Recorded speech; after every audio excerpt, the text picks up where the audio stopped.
Good morning. Woo! It is gray, cloudy. It is this day. It is now. I am here. I got a new walking stick.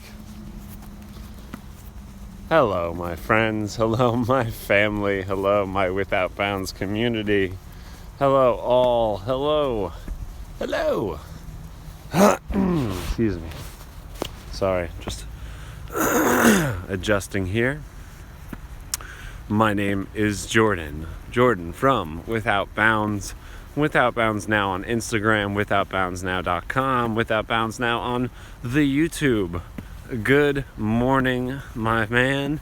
Thank you for coming. Hope you had a wonderful weekend. Hope all of you had a wonderful weekend. Hope that it was filled with rest, filled with relaxation, maybe even filled with just the right amount of work to keep you busy, stay focused, stay on your grind.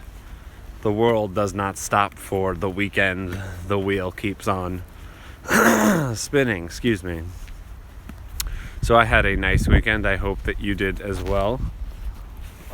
Sorry. It's just hard when you have gloves. You can't touch buttons on this thing. So I had a wonderful weekend, very relaxing, very peaceful, just the right amount of work, just the right amount. Oh man, I did not drink enough water this morning. I apologize. Yeah, not to mention it's really thick and cold out here. It's wet, but we keep on going, we survive. Today marks our halfway point through this month. Well, not the halfway point, but what's left, the last 2 weeks of November. My God. Then we're at the last leg. We're at the last stretch, the home stretch to 2019. My goodness. The new year is finally upon us. It's coming. It's creeping its way in 2020, the year that we see clear. I've been saying that for a little while now. I don't know if it's caught on the internet, but 2020, the vision, the year we see clear. Hopefully it's the year we see clear. I don't usually talk politics too much. I don't talk about the election cycle or the things that, I talk about the suffering in the world. I talk about how to heal it, uplift it, and empower it. And, things are going to be heating up for our American country, for the soil that we stand on. And it's time for us to come together in waves, because we need to move the country forward, and we need to move our lives forward. We need to really take a big look at where we want things to go, and we need to be serious about it. We need to stop caring about as much, if the CVS or the Walgreens are fully stocked so that they can open up for another day. And we need to stop worrying about, can the oil factory, refine some more oil. We need to really think about what kind of world do we want to leave our children, and what do we want to what structures are we going to put in place to make sure that they get the most from their lives, and that they get the most from the planet, then that they take care of the planet, that they're equipped to take care of it. I do believe that that's not at all what I went through as a kid. What I went through growing up in school was not, let's prepare you to inherit the world. It's more like, let's plan to help you inherit a system that has no intention to fix or repair the problems. And at the same time, people born, if your vote mattered, they'd never let you do it. Man, you sound like Jimmy, my partner, but here's the real truth. Your vote does matter. It matters because more than ever, the powers that be are scared of populist movements. They did not want Donald Trump to win. That's why they propped him up as a candidate. I know I'm about to go down the rabbit hole here with you, Nathan, but essentially, your vote does matter, and the reason it does matter is because most of the country who can vote doesn't. So that means that if the people were activated who actually could make a difference, if the people who sat at home on their fucking hands, who don't actually go and help, change the direction if they got more politically engaged. The thing is, your vote does matter. They don't want you to vote. They want to distract you and get you to think that the system is working against you. Most of us already think that, but that's why they're so successful at this, is because they keep most people home and they convince most people to stay home.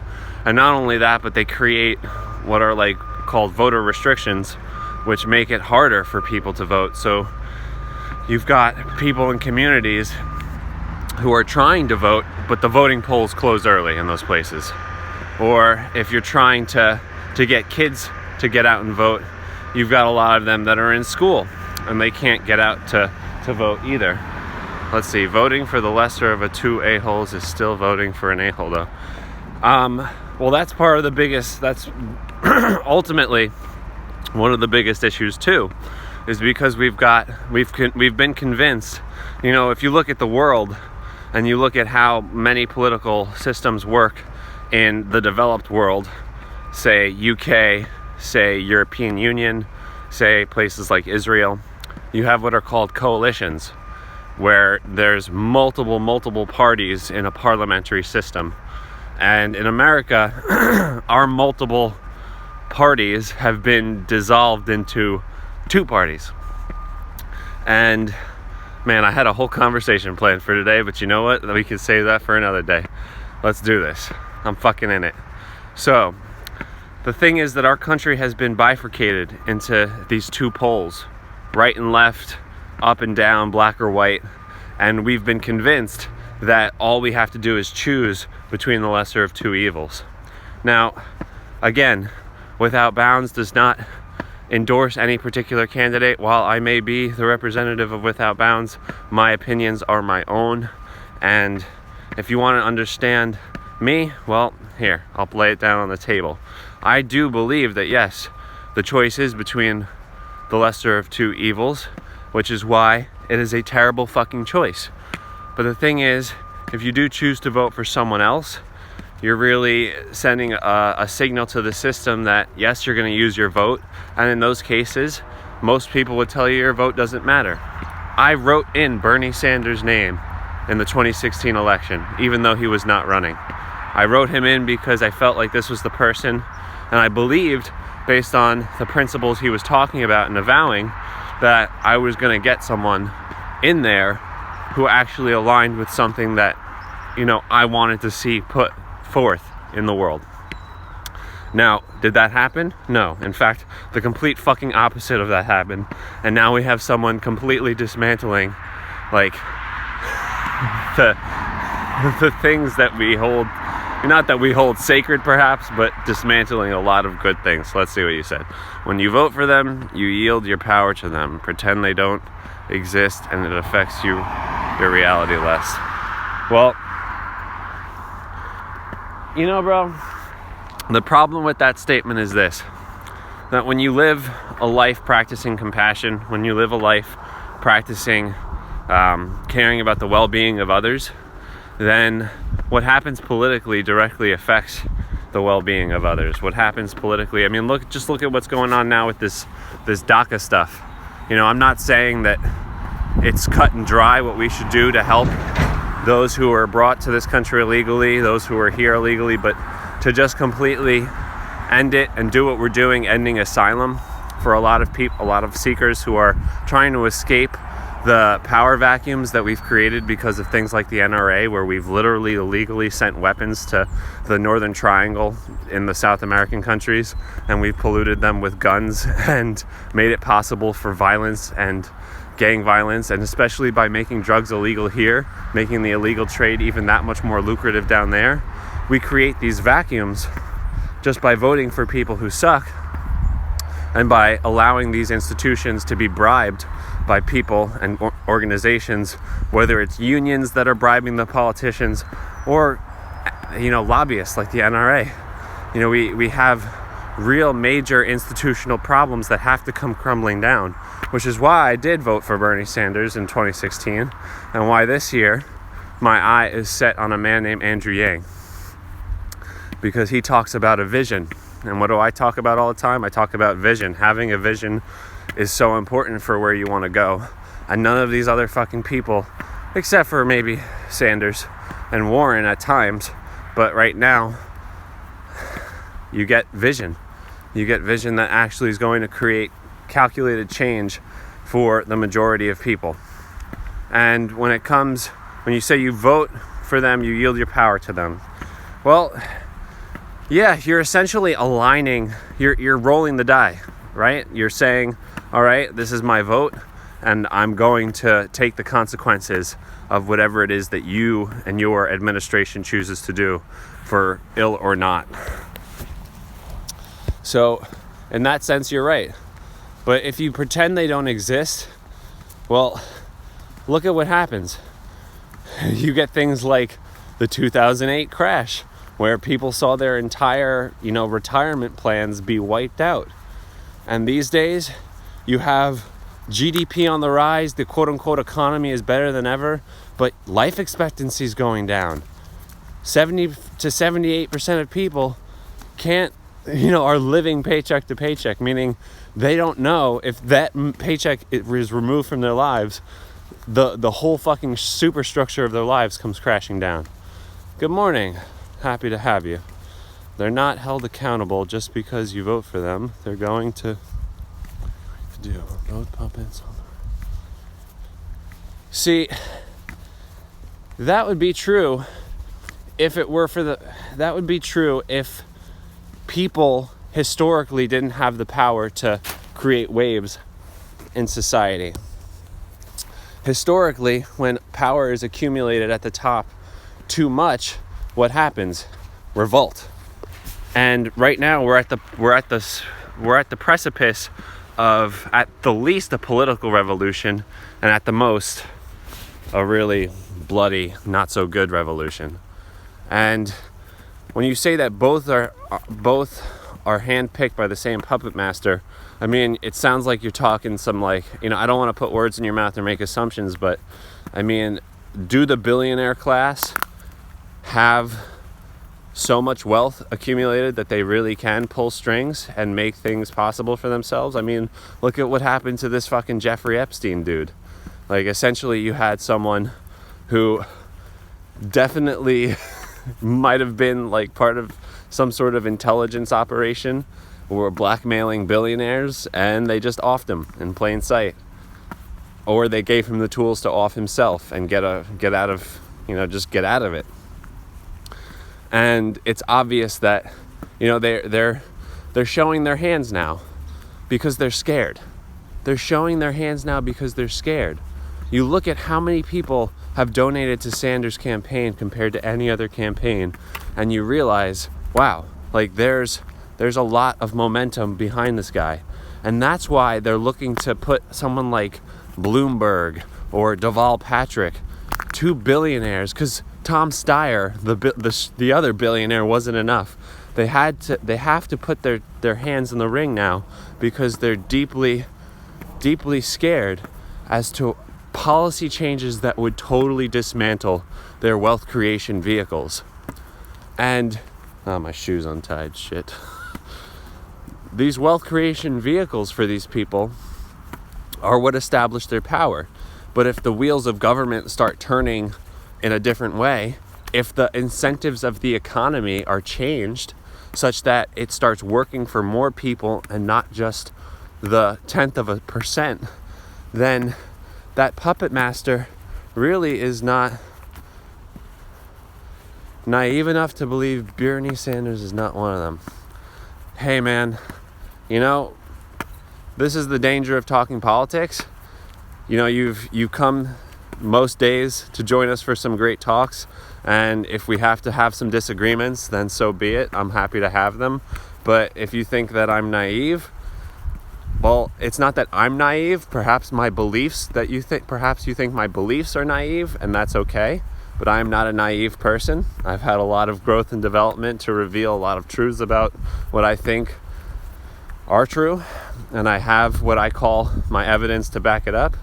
The thing is, Bernie Sanders is a weak motherfucker, which is why I don't really want him to be my president anymore. The thing is that I see that the game needs to be played. The game needs to be played and the game needs to be won, which is why you play within the party system. It's why you try to create a revolution from within. It's why you try to co-opt it and hijack it, which is what I'm seeing from a lot of my fellow progressive parts of my party.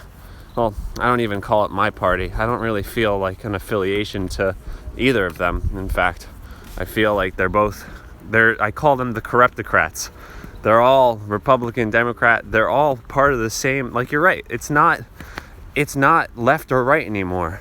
They are both truly, deeply corrupt. And Sanders has been complicit on a lot of these things. He sat on the Veteran Affairs Board while a lot of the terrible health atrocities were committed against our veterans.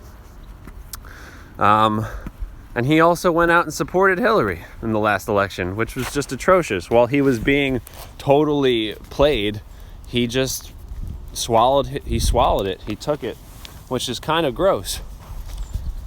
But if I think he's quote unquote one of them, I don't really know what you mean by one of them. Is he trying to make it more difficult for people in this country? That I really can't get behind. I don't see the evidence for it. You might see it differently, and I respect that. You're happy to share. I'm happy to listen to you share what it is that you think it is that he specifically, like facts on the ground, is doing to support, the Bilderbergs or the billionaire class, because it sounds like he's their enemy number one next to but false hope. Okay, I can see what you mean. I mean, at least in 2016, that was certainly the case, because when push came to shove, and we didn't, and people who supported him didn't get what they wanted. You're right, that was certainly false hope. But ultimately, this time around, we have the chance to do something right, which is why I do support Andrew Yang, which is why I personally support him and advise others who watch this now and in the future to just give, at least looking at what he's about, a chance. I don't know if you're familiar with him, but he's kind of coming up like Trump. He's coming up from the side in a very polluted, very convoluted field where there are so many choices right now. Let's see. Not trying to be a dick, and I hope you don't feel that way. When you look to external forces to save you or fix problems, it's disempowering. You know what, dude? If there's anything that I think that you should know from our time together, it's that I totally promote the power within. Like, I'm a life coach. I wouldn't do what I do. I wouldn't help my clients as much as I do if I didn't believe in what's known as the internal locus of control. Like, you have to believe that you can do something about your own life. You have to believe that you can be the change. However, you don't exist in a vacuum. And that if you want to see change in others, you have to be willing. That's why we do the loving kindness meditation at the end, because creating the space inside your own mind for change in others, for seeing and wishing well of others, allows that change to actually become much more possible in reality itself. It's why I'm just going to put this down and tie my shoe here. Sorry if you can't see me as well. It's why, at the end of the day, no matter what happens, I'm still going to believe in others and have hope. Because if I don't believe, then I create more possibility that the changes won't happen. And that is unacceptable in my mind. So each day, I'm spending time in and out of this talk constantly in a form of meditation, in a form of prayer, where I'm trying to help others, trying to wish well of others. But that's just my part on the ground. When it comes to having systemic change, we all have our own missions in life. And if we think that we want things to change, or if we really do want things to change, then we have to be and embody that force. Now, I do believe that force, I best serve that force currently in business. If I do believe that I'd serve that force better in the political machine. I might seek to run for office, or I might seek to at least partner with those in government who I believe would, be helpful to those aims. But ultimately, at this point, you can't rely on them to make your life better. But at the same time, at the same time,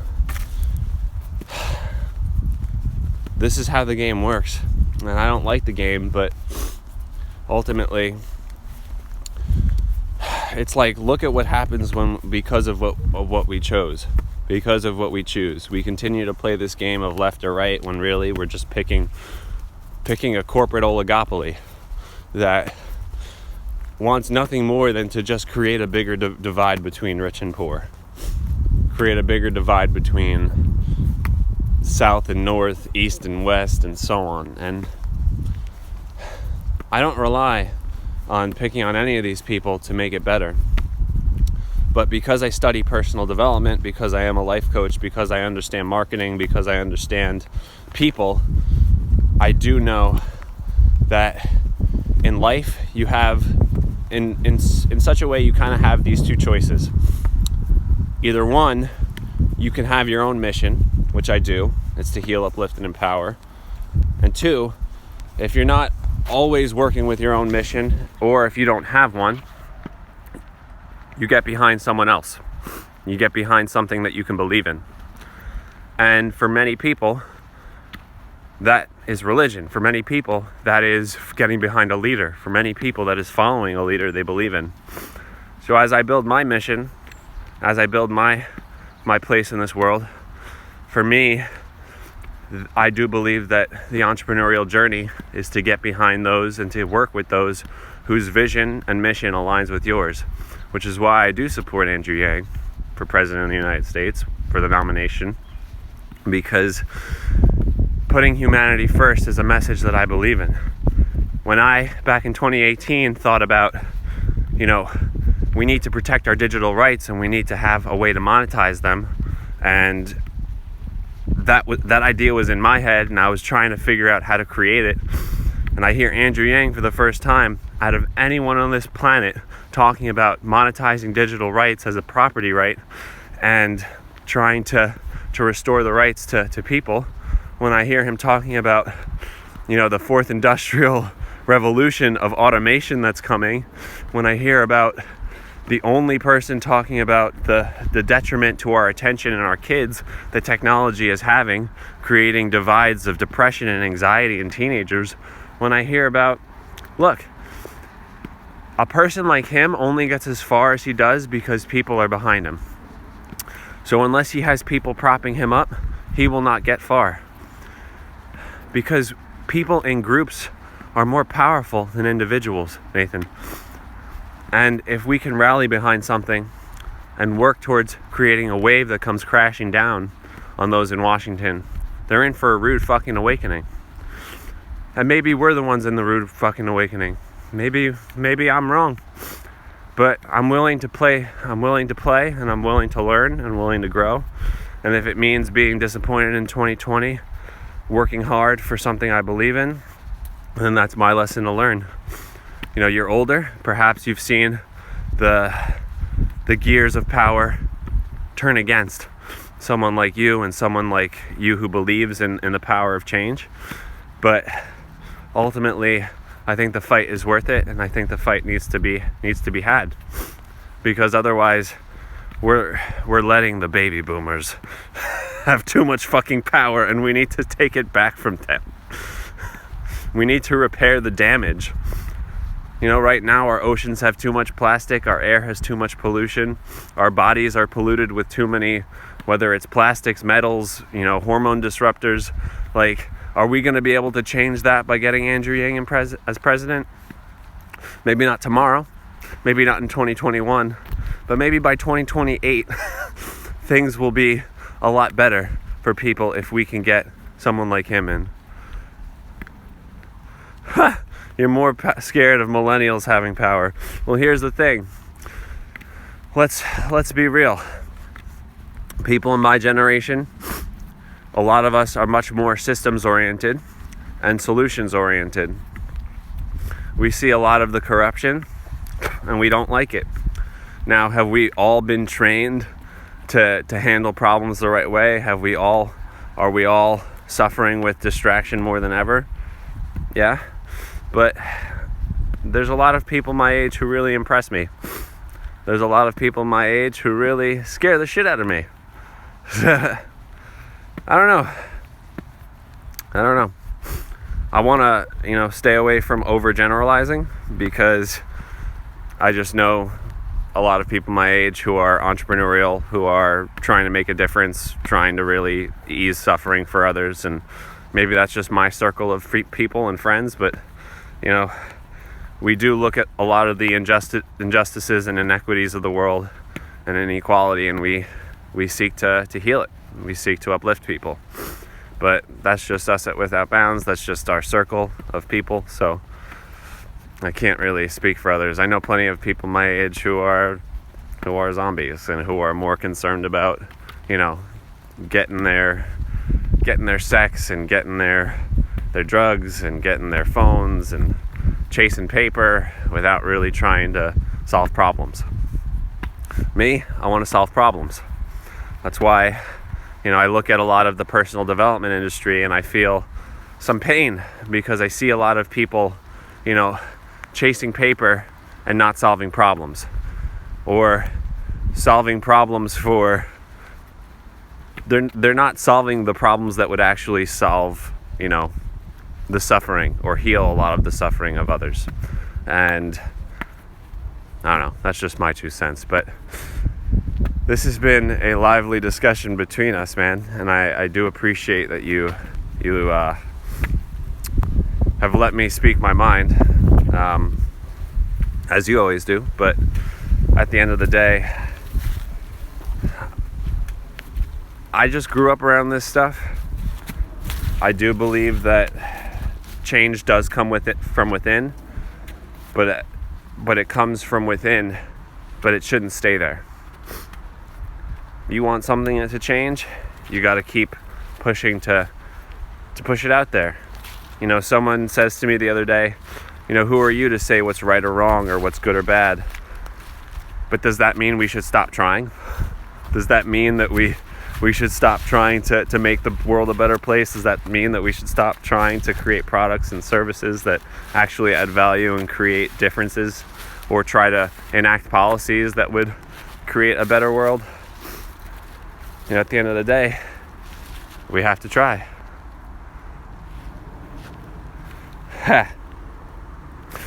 Well, that's the thing about the external world, is that once you've developed enough resilience, you don't have to let it bother you.